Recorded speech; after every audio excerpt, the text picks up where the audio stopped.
दोस्तों सुबह से आप एक न्यूज़ देख रहे होंगे जिसमें बताया जा रहा है कि एक अमेरिका के कोई भाई साहब हैं, ये भाई साहब जो दिख रहे हैं नीचे, उन्होंने कहा है कि रूसी तेल से भारत के ब्राह्मणों को मुनाफ़ा हो रहा है। मतलब जो तेल आ रहा है भारत में रूस से, उससे जो है मुनाफ़ा किसको हो रहा है? इनके हिसाब से ब्राह्मणों को हो रहा है। ठीक है? अब ये चीज़ देखने के बाद मैंने चैट जीपीटी से एक सवाल पूछा, मैं वो दिखाता हूँ आपको कि क्या सवाल था और उसका क्या जवाब मिला। तो मैंने चैट जीपीटी से सवाल पूछा कि रसिया से इंडिया की कौन-कौन सी कंपनी ऑयल एंड गैस ले रही है और उन कंपनीज़ का मालिक कौन है? तो इन्होंने एक जवाब दिया है कि पहला इन्होंने 5 नाम बताए। पहला है रिलायंस इंडस्ट्रीज़ लिमिटेड, ठीक है?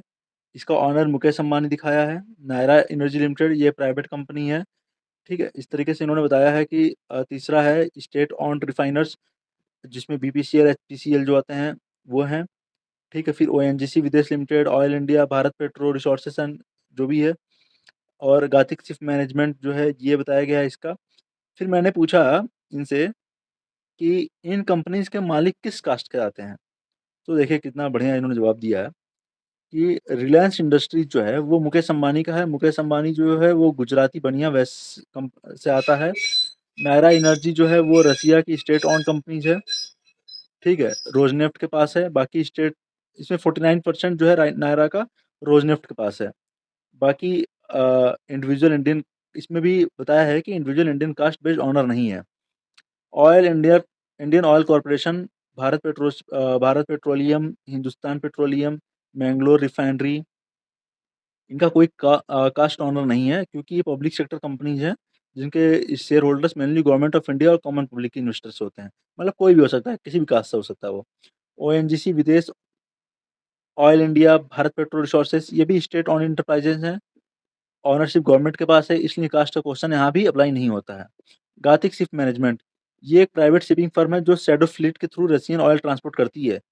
ओनरशिप स्ट्रक्चर जो अपायुक्त है और कास्ट बैकग्राउंड पब्लिक डोमेन में नहीं अवेलेबल है। ठीक है? तो यहाँ पे हमने कर दिया इसने लिखा है कि चाहो तो मैं तुम्हें एक टेबल बनाकर दिखा सकता हूँ कि जिसमें कंपनी ओनर उसके कास्ट कम्युनिटी क्लियर दिखा हो, तो इसने एक टेबल भी बना दिया है। इसमें लिखा है कि Reliance industry limited Mukesh Ambani owner हैं और ये गुजराती बनिया हैं। नायरा जो है उसमें 49% रोज़नेफ्ट है, रशियन ओन्ड स्टेट ओन्ड है, बाकी सिंगापुर इंडियन कॉस्ट में इसका भी क्या नाम है बताया है कि कास्ट ओनरशिप नहीं है, ठीक है? इंडियन ऑयल का भी इसमें कास्ट ऑनर मतलब कहीं भी देखिए कहीं भी कास्ट ऑनर नहीं दिया हुआ है। मतलब कहीं भी ब्राह्मण तो मुझे तो नहीं दिख रहा है। तो भैया ये जो चीज़ें अभी यहाँ फैलाई जा रही हैं, वो एक डीप स्टेट से जो चल रहा है। अब देखिए क्या हुआ कि ये लोग टैरिफ लगाए, टैरिफ का जवाब मोदी जी ने बहुत शालीनता से और बहुत अच्छे तरीके से दिया।